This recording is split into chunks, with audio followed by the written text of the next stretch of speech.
Si Pedro dejó en Roma un oficio destinado a gobernar toda la Iglesia, los cristianos de Roma del siglo I deberían ser nuestros mejores testigos. Y tenemos una carta de ellos, escrita hacia el año 96. Una carta que corrige a otra iglesia, recuerda a Pedro y a Pablo, pero no habla como el decreto de un papa, ni identifica a Pedro como el obispo monárquico que dejó allí un heredero. ¿Cómo llegamos de esa Roma del siglo I al papado que hoy se hace derivar de Mateo 16? Empecemos por dejar clara la carta. Tradicionalmente se atribuye a Clemente, pero fíjate cómo se presenta. No como un hombre con un título, sino como una iglesia escribiendo a otra iglesia. Su encabezado habla: la iglesia de Dios que peregrina en Roma, a la iglesia de Dios que peregrina en Corinto. Habla iglesia a iglesia. Y cuando describe el ministerio que recibieron de los apóstoles, habla de obispos, diáconos y presbíteros. Todavía no desarrolla la figura de un monarca universal sentado en Roma. Recuerda a Pedro, recuerda también a Pablo. Los presenta como grandes testigos que sufrieron por Cristo, pero no explica que Pedro hubiera dejado en Roma un oficio universal heredable. Ahí nace la pregunta de este video. ¿Cómo pasamos del Pedro del Nuevo Testamento y de esta Roma del siglo I al obispo romano con jurisdicción universal sobre toda la Iglesia? Esa transición hay que demostrarla, no asumirla. Antes de responder, hagamos una distinción que cambia todo el debate. Pedro fue el primer papa, parece una sola afirmación, pero en realidad contiene una cadena completa de afirmaciones diferentes. Y cada eslabón necesita su propia prueba. Si uno está demostrado, eso no demuestra automáticamente el siguiente. Ese va a ser todo el juego. Concedo el dato y enseguida pregunto qué demuestra. Eslabón 1. Pedro tuvo una posición especial entre los apóstoles. Eslabón 2. Fue llamado roca. Eslabón 3. Recibió las llaves del reino. Eslabón 4. Recibió una función real de liderazgo y pastoreo. Eslabón 5. La tradición temprana hace muy plausible que terminara en Roma y muriera allí. Hasta aquí puedo conceder los 5. Ahora empieza la parte que normalmente se da por supuesta. 6. Pedro fue obispo monárquico de Roma. 7. Su primacía personal era un oficio que debía continuar en otro hombre. 8. Ese oficio quedó ligado exclusivamente a la Iglesia de Roma. 9. Su titular recibió jurisdicción universal sobre todas las iglesias. 10. Las prerrogativas posteriores del papado proceden de ese mandato original de Cristo. Y entre el 5 y el 6 hay algo que este video quiere que veas con precisión. No un muro de mentira, sino una fisura documental. Aquí termina lo que la evidencia anterior puede demostrar por sí sola. El problema es sencillo. Demostrar que Pedro tuvo una función especial no demuestra que fuera obispo de Roma. Demostrar que estuvo en Roma no demuestra que su autoridad quedara heredada por esa ciudad. Son proposiciones distintas. Ese va a ser nuestro método. Biblia primero, historia después. Concederemos todo lo que la evidencia realmente permita y preguntaremos, en cada paso, ¿este dato demuestra el siguiente eslabón o acabamos de dar un salto? Y te hago una promesa desde ahora. Cuando lleguemos a Ireneo, voy a mostrarte la frase más fuerte que existe a favor de la preeminencia romana en el siglo II. No necesitamos esconderla. Al final no quiero que repitas mi conclusión. Quiero que puedas mirar la cadena completa y decidir por ti mismo dónde termina la evidencia y dónde comienza el desarrollo posterior. Empecemos con el texto más fuerte para la primacía de Pedro, Mateo 16. Si vamos a evaluar el papado, no podemos esquivar este pasaje. Tenemos que dejarlo decir todo lo que realmente dice. Jesús pregunta a quién dicen que es Él. Y Pedro responde: Tú eres el Cristo, el Hijo del Dios viviente. Jesús responde que esa confesión no nació de carne ni sangre, sino de una revelación del Padre. Eso ya une 3 elementos que no conviene separar: Cristo, la confesión y Pedro como el hombre que la pronuncia. Y entonces viene la frase famosa: Y yo también te digo, que tú eres Pedro, y sobre esta roca edificaré mi iglesia, y las puertas del Hades no prevalecerán contra ella. Aquí aparece la vieja discusión de Petros y Petra. No voy a construir el caso sobre la idea de que Pedro significa una piedrita y Petra una roca enorme. Es un argumento débil y no lo necesitamos. El juego de palabras entre Pedro y roca es real. Incluso si concedemos que Jesús intuye personalmente a Pedro en la metáfora, la pregunta importante sigue abierta. ¿En qué sentido es roca y qué consecuencias institucionales autoriza el resto del Nuevo Testamento? Y aquí el resto del Nuevo Testamento nos ayuda. La Biblia puede llamar fundamento a Cristo, y en otro nivel, llamar fundamento a los apóstoles sin convertir a ninguno de ellos en sustituto de Cristo. Pablo fija el nivel último. Nadie puede poner otro fundamento que el que está puesto, el cual es Jesucristo. Y en 1 Corintios 10 usa directamente la imagen, la roca era Cristo. Por tanto, si Pedro participa de la imagen de la roca, no puede hacerlo como fundamento último independiente de Cristo, sino dentro de la función apostólica que Cristo mismo establece. Al mismo tiempo, Efesios 2 dice que la iglesia está edificada sobre el fundamento de los apóstoles y profetas, con Jesucristo como piedra angular. Y Apocalipsis presenta 12 fundamentos con los nombres de los 12 apóstoles. Eso aclara la categoría.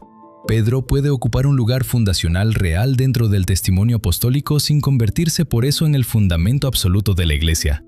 Y cuando el propio Pedro desarrolla la imagen del edificio espiritual, dirige a los creyentes hacia Cristo como piedra escogida y angular, mientras llama piedras vivas a toda la comunidad. La iglesia antigua tampoco tuvo una única lectura de la roca. Orígenes extiende la promesa a quienes confiesan a Cristo como Pedro. Agustín puede identificar la roca con Cristo confesado por Pedro. Y Crisóstomo, en cambio, puede hablar con enorme fuerza de la prominencia personal de Pedro. La recepción patrística tampoco fue uniforme. Los padres podían reconocer una enorme prominencia de Pedro y al mismo tiempo interpretar de distintas maneras qué significa exactamente sobre esta roca. Entonces concedamos la lectura más favorable. Pedro está incluido en la roca. Perfecto, todavía falta demostrar algo completamente distinto, que esa función se convirtió en un oficio universal, hereditario y romano. Ser una piedra fundacional del apostolado no te convierte automáticamente en monarca de los demás apóstoles. Mateo 16 no menciona Roma, no menciona un sucesor y no explica un mecanismo de transmisión. Concedido el segundo eslabón, ahora vienen las llaves. Y aquí también quiero conceder lo que el texto concede. Jesús se las promete personalmente a Pedro. Eso representa autoridad real, no un simple adorno poético. Pero la autoridad de Pedro no queda aislada del resto del cuerpo apostólico. 2 capítulos después, Jesús usa el mismo lenguaje de atar y desatar en plural. Mateo 18. Todo lo que atéis en la tierra será atado en el cielo. El poder que en Mateo 16 aparece primero, en Pedro reaparece compartido con la comunidad discipular. Y Juan 20 vuelve a hablar en plural cuando Cristo envía a los discípulos y les confía autoridad respecto del perdón y la retención de pecados. Tenemos, por tanto, primacía personal dentro de una autoridad que también es colegial. En el mundo judío, atar y desatar podía describir decisiones autorizadas sobre lo permitido y lo prohibido, y en Mateo 18 aparece claramente ligado a disciplina comunitaria. El lenguaje implica autoridad verdadera, lo que no implica por sí solo es una monarquía universal o algún tipo de poder mágico. La objeción católica más fuerte va a Isaías 22. Pedro sería como el mayordomo de la casa real que recibe la llave de David. Tomemos esa conexión en serio, porque puede explicar muy bien una autoridad delegada y singular. Concedamos incluso que la imagen del mayordomo implique un oficio real. Mateo 16 todavía no identifica quién debería suceder a Pedro, no liga ese oficio a Roma y no establece que el obispo de esa ciudad deba heredarlo exclusivamente. El texto de Mateo tampoco dice que las llaves tengan que transmitirse de hombre en hombre. Esa conclusión puede proponerse teológicamente, pero necesita una prueba adicional, no viene incluida simplemente en la imagen del mayordomo. Y Apocalipsis 3 conserva el centro de gravedad. La llave de David pertenece finalmente a Cristo, el que abre y ninguno cierra. Si Pedro administra llaves, las administra por delegación del rey, no como negación de esa autoridad delegada, sino situándola bajo su dueño. ¿Cómo vemos esa función en Hechos? Pedro ocupa los grandes umbrales de apertura, predica en Pentecostés, participa en Samaria y es escogido para la entrada decisiva de los gentiles en casa de Cornelio. Eso encaja muy bien con una función inaugural y fundacional. Lo que Hechos no muestra después es a Pedro administrando permanentemente todas las iglesias del mundo desde una sede central. Tenemos autoridad. Todavía no tenemos sucesión. Queda apacienta mis ovejas. Aquí hay que sostener dos verdades al mismo tiempo. Juan 21 restaura a Pedro después de sus 3 negaciones y a la vez le renueva una responsabilidad pastoral real. 3 negaciones, 3 preguntas, 3 encargos. La restauración es demasiado evidente para ignorarla, pero tampoco debemos reducir el pasaje a consuelo emocional. Cristo vuelve a confiarle el cuidado de su rebaño. Ahora observa el posesivo. Mis ovejas. El rebaño nunca pasa a ser propiedad de Pedro. Cristo encomienda, Pedro pastorea. Y cuando Pedro mismo escribe a otros dirigentes de la iglesia, se presenta como anciano también con ellos. No elimina su autoridad apostólica, pero tampoco habla como propietario exclusivo del ministerio pastoral. A esos ancianos les manda pastorear la grey de Dios sin enseñorearse de ella, siendo ejemplos. El pastoreo que Pedro recibió de Cristo aparece ahora compartido con otros pastores. Y por encima de todos, coloca a Cristo como príncipe de los pastores. Ese detalle define la jerarquía teológica del propio Pedro. Muchos pastores, un pastor supremo. Hasta aquí la imagen es bastante coherente.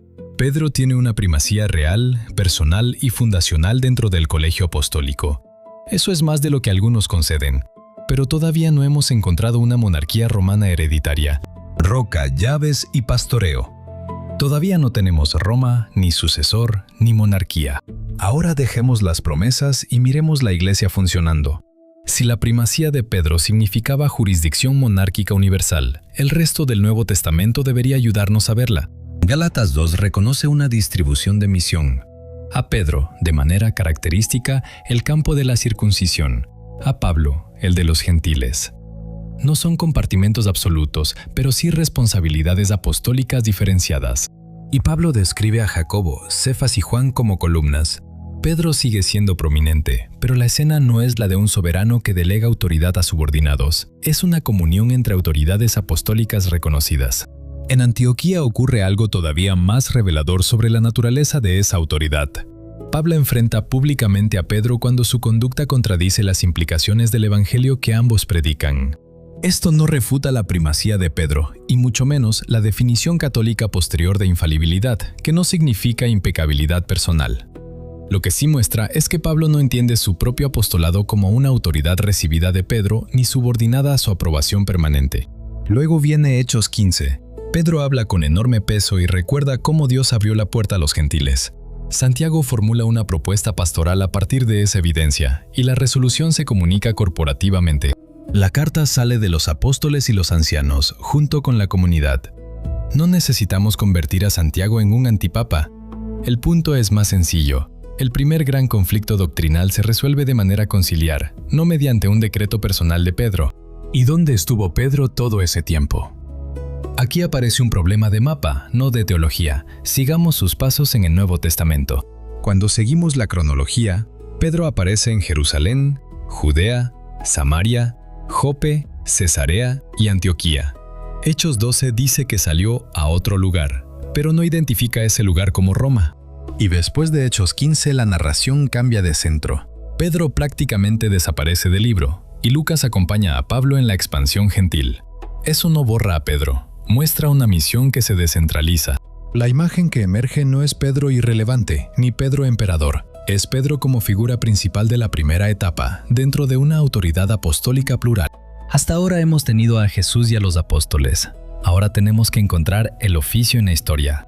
Una tradición posterior llegó a hablar de un episcopado romano de Pedro de aproximadamente 25 años, desde la década del 40 hasta su martirio bajo Nerón. Es una afirmación histórica concreta y por eso puede compararse con la cronología que sí tenemos. El problema es que durante una parte importante de ese periodo, el Nuevo Testamento sigue colocando a Pedro en Oriente, Jerusalén, Antioquía y otras zonas de Palestina. Eso hace muy difícil imaginar una residencia episcopal continua de 25 años en Roma. A eso se suman dos silencios que no prueban por sí solos, pero pesan cuando se juntan. Pablo escribe a Roma y termina con una lista extensa de saludos personales. Un silencio no prueba ausencia. Pero si Pedro fuera en ese momento el obispo residente y cabeza de esa comunidad, su ausencia en una lista tan extensa resulta llamativa. Años después, Pablo llega personalmente a Roma. Hechos 28 describe sus contactos con creyentes y dirigentes judíos de la ciudad, pero tampoco menciona a Pedro. Repito el límite para no exagerar. El argumento del silencio no es una demostración. Pero cuando ese silencio converge con Hechos 28 y con la cronología oriental de Pedro, se convierte en un dato que la hipótesis de un episcopado romano de décadas tiene que explicar. Primera de Pedro termina con un saludo desde Babilonia. Si, como muchos intérpretes sostienen, una interpretación muy antigua y ampliamente aceptada, Babilonia es Roma, entonces tenemos evidencia de una presencia romana tardía de Pedro. Eso favorece Roma, no demuestra 25 años de gobierno episcopal.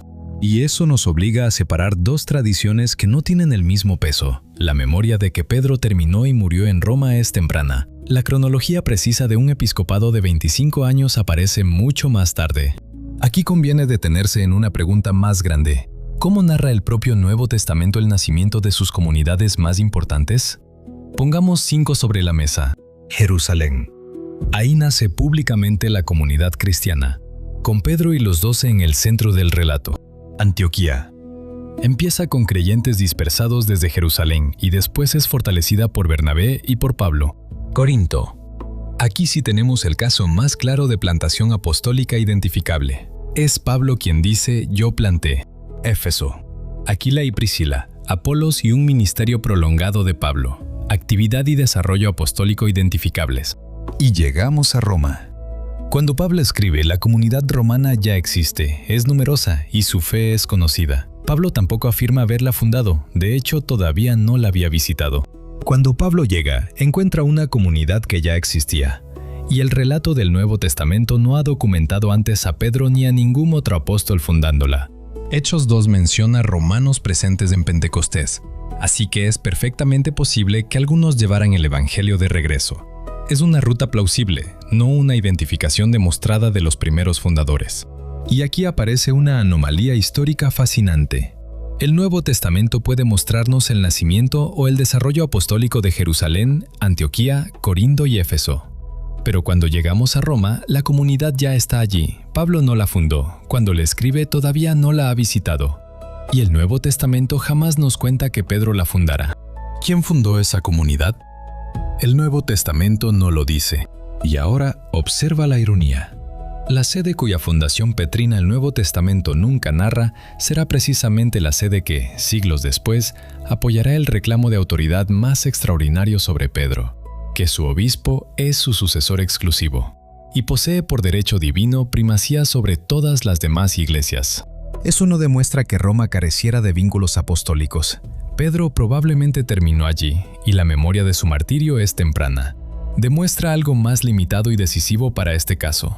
La fundación petrina de Roma no procede del relato bíblico. Siglos después, Ambrosiaster, un comentarista romano, afirmará que los romanos recibieron la fe sin haber visto a los apóstoles.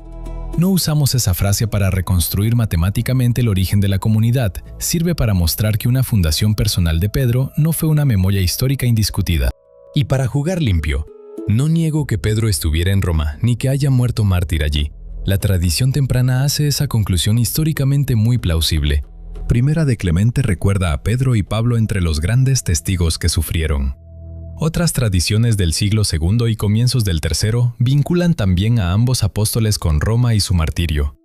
Esa evidencia merece ser concedida.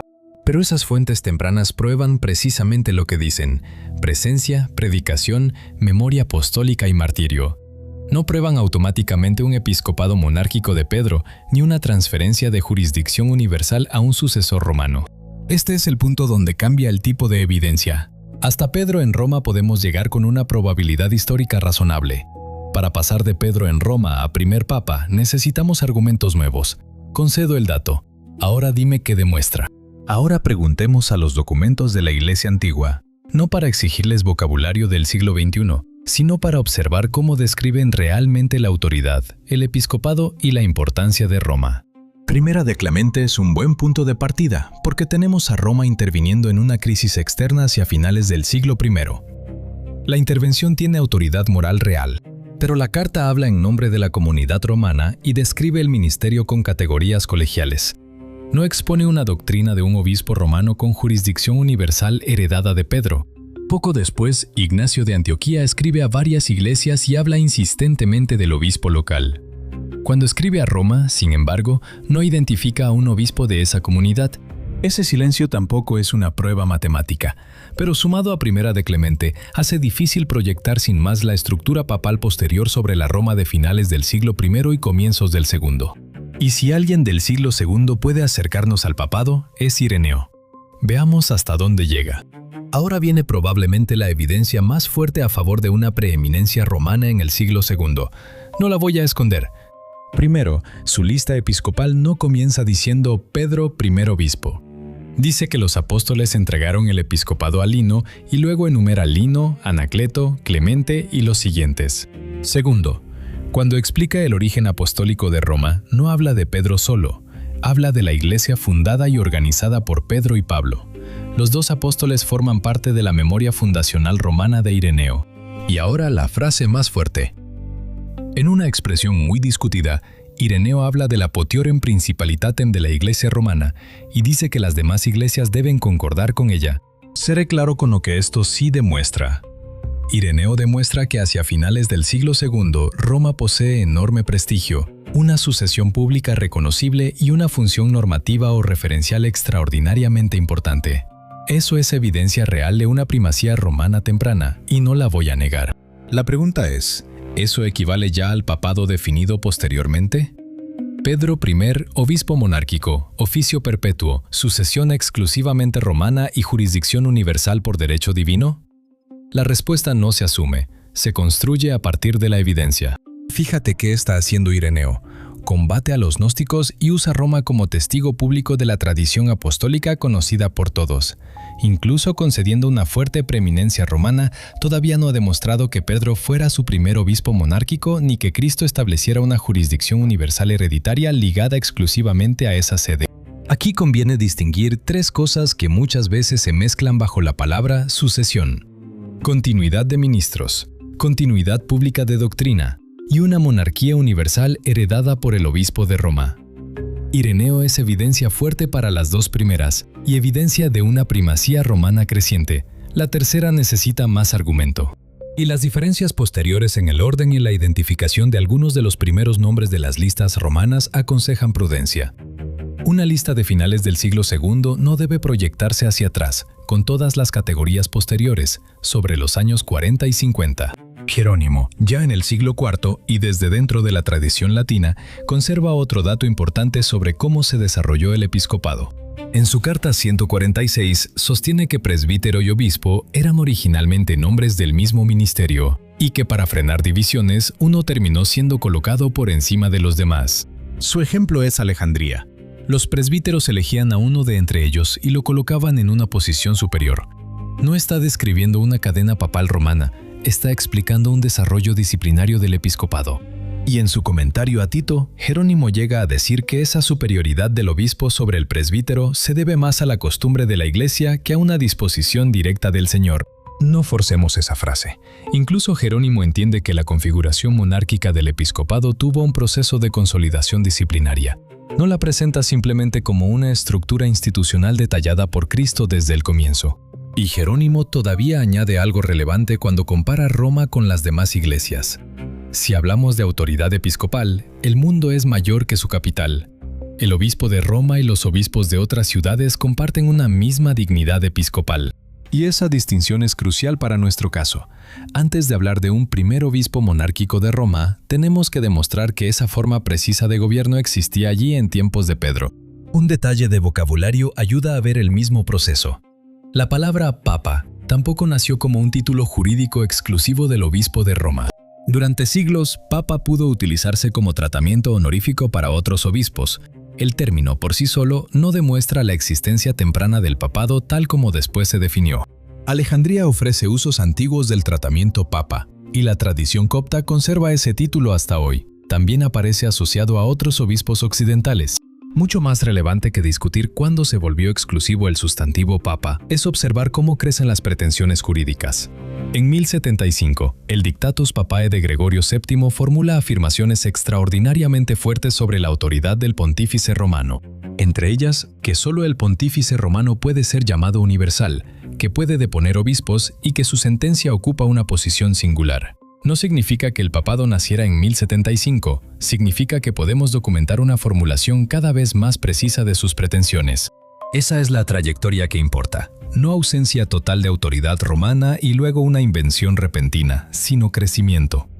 La pregunta apologética es si ese crecimiento es simplemente el despliegue de una institución explícitamente dada por Cristo, o un desarrollo eclesiástico que después fue leído hacia atrás. Ese argumento del desarrollo doctrinal ya lo examinamos antes en esta serie. Entonces expliquemos por qué Roma llegó a ser tan importante.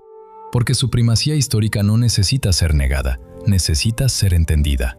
Cipriano de Cartago es un testigo fascinante. Usa a Pedro como símbolo de unidad y habla con enorme respeto de la cátedra petrina, pero al mismo tiempo insiste en la dignidad compartida del episcopado.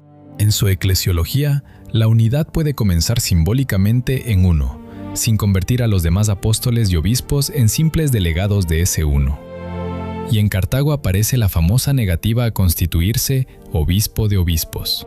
Su conflicto con Esteban de Roma es históricamente revelador. Obispos africanos pudieron rechazar una posición romana sin comportarse como si toda decisión del obispo de Roma fuera jurídicamente inapelable para la Iglesia Universal.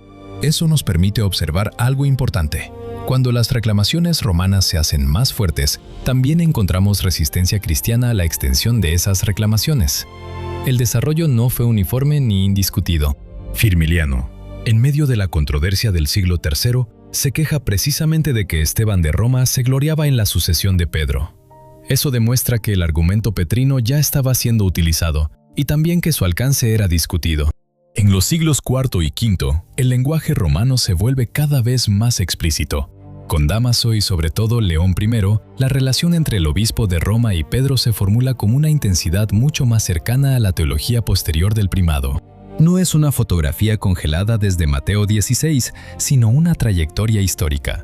Hay continuidad, sí, pero también hay crecimiento de lenguaje, estructuras y pretensiones. ¿Y si el Nuevo Testamento no narra un traslado divino de la sede universal a Roma? ¿Por qué Roma terminó teniendo tanta importancia? La respuesta tiene causas históricas concretas. 4. Sobre todo.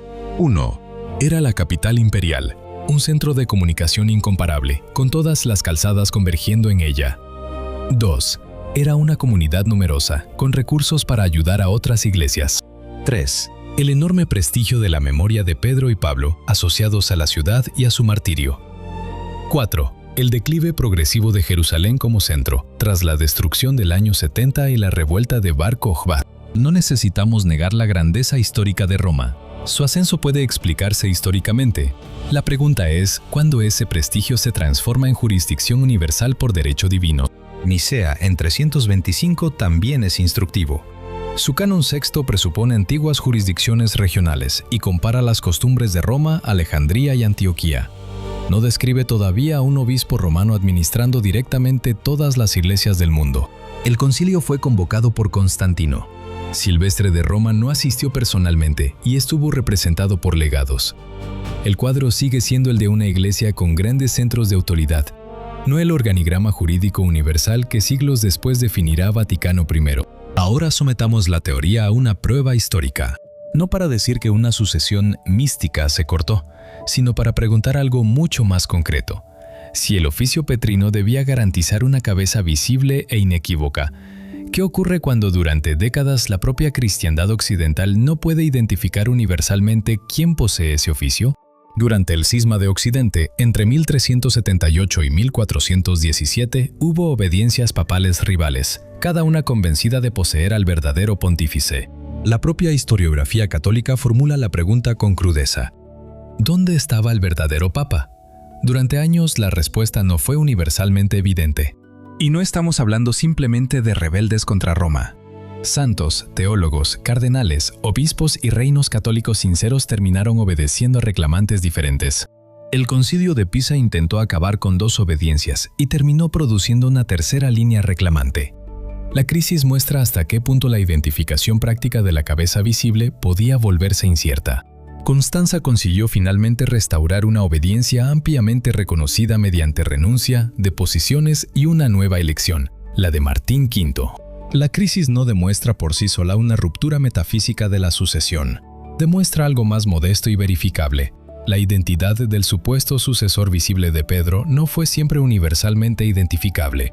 Como esas disputas terminaron desembocando en formulaciones mucho más precisas del primado, y finalmente, en Vaticano I en 1870, lo veremos en un episodio futuro. Aquí basta con dejar marcada la trayectoria.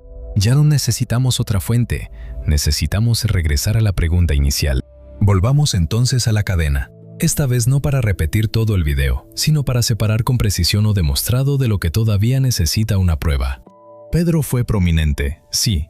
Fue llamado roca en un sentido real, sí. Recibió las llaves, sí. Recibió un encargo pastoral especial, sí. Y es históricamente muy plausible que terminara y muriera en Roma, sí. Nada de eso necesitamos negarlo. Aquí termina lo que la evidencia anterior puede demostrar por sí sola. La pregunta comienza exactamente después. ¿Dónde se demuestra que Pedro fue obispo monárquico de Roma? No basta con demostrar que estuvo allí, necesitamos evidencia del oficio concreto.